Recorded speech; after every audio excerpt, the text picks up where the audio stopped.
Sejarah itu kan penuh ya dengan para penakluk hebat. Tapi, yang pertama cuma ada satu. Ini nih kisah tentang seorang pria yang asal-usulnya misterius banget, yang bangkit entah dari mana untuk membangun kekaisaran pertama di dunia. Inilah kisah Sargon dari Akkad. Kisah Sargon ini dimulai dari kata-katanya sendiri, sebuah cerita kelahiran yang penuh teka-teki. Mirip lah ya kayak banyak tokoh besar lainnya. Dia memulai hidup sebagai orang buangan, yang nasibnya diserahkan begitu saja pada alam. Tapi legenda ini bukan cuma cerita asal-usul biasa loh.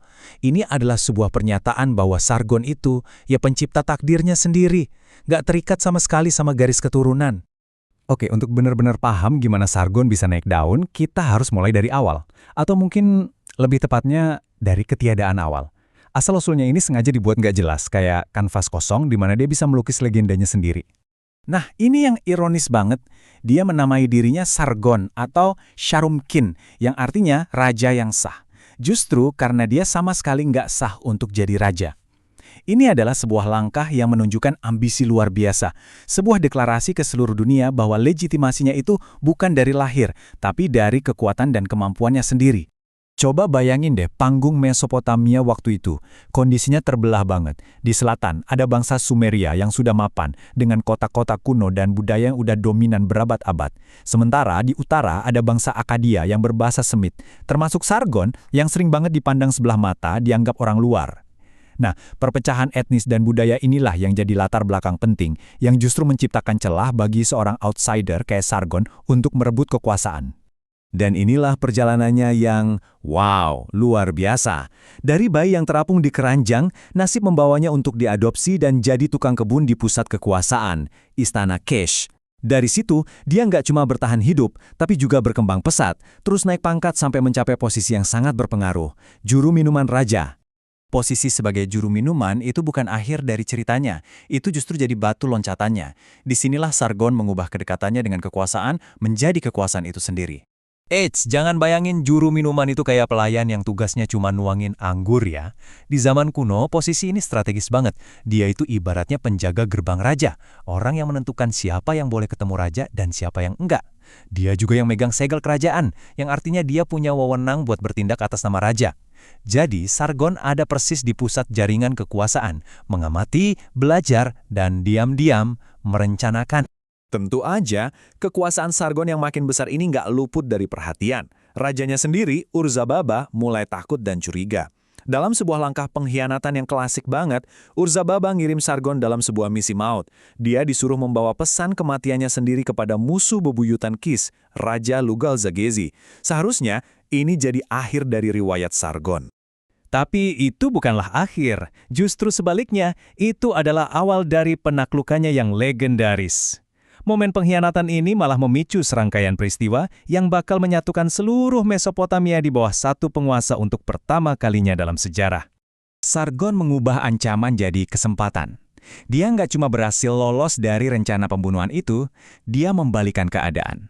Saat Lugal-Zagezi sibuk di Kish, Sargon melancarkan serangan balasan yang brilian. Dia nggak bertahan, dia menyerang. Dia membawa pasukan yang udah dia kumpulkan ke jantung kekuasaan Lugal-Zagezi, kota Uruk, dan merebutnya saat kota itu nggak terjaga. Disinilah kita lihat kejeniusan Sargon dalam perang psikologis. Setelah berhasil mengalahkan Lugal-Zagezi, dia nggak langsung membunuhnya. Dia mempermalukannya habis-habisan, mengarak musuhnya yang tertawan itu melewati gerbang dewa pelindung Lugal-Zagezi sendiri. Pesannya tuh jelas banget dan menghancurkan. Dewa-dewamu sekarang ada di pihakku. Sejak kemenangan itu, Sargon jadi nggak terbendung. Kampanyenya menyapu ke selatan, menaklukkan kota-kota Sumeria yang angkuh satu persatu. Ur, Umma, Lagash, sampai akhirnya dia tiba di laut.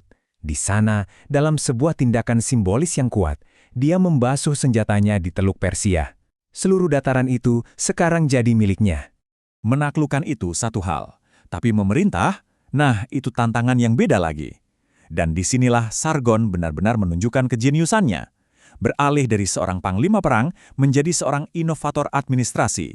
Membangun sesuatu yang belum pernah ada sebelumnya. Kuncinya adalah inovasi militer. Pasukan Sumeria yang tradisional dengan formasi falanks yang berat dan lambat sama sekali bukan tandingan tentara Sargon yang lebih lincah dan ringan. Yang paling penting, dia menggunakan busur dan panah secara massal, senjata yang jarang ada di Sumeria karena kurangnya kayu.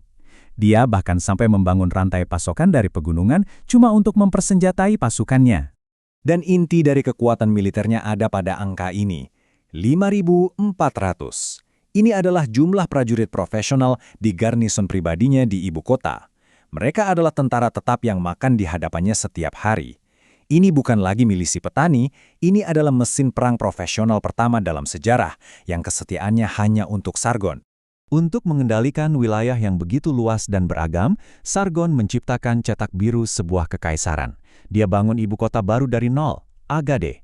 Dia bongkar struktur kekuasaan lama, menempatkan orang-orang Akkadia yang loyal untuk memerintah kota-kota Sumeria. Dia menstandarisasi ekonomi, menciptakan sistem pajak terpusat, dan dengan cerdiknya menahan anak-anak para penguasa yang ditaklukkan di istananya sebagai sandera terhormat untuk memastikan mereka tetap patuh. Jadi, apa dampak jangka panjang dari semua ini? Kekaisaran Sargon itu tidak cuma besar, dia mengubah arah sejarah Mesopotamia untuk selamanya. 34. Itulah jumlah pertempuran besar yang diklaim Sargon berhasil dimenangkannya. Angka ini menunjukkan betapa pemerintahannya itu tanpa henti. Ekspansi terus-menerus, penaklukan yang berkelanjutan dari Elam di timur sampai mungkin sejauh Laut Tengah di barat.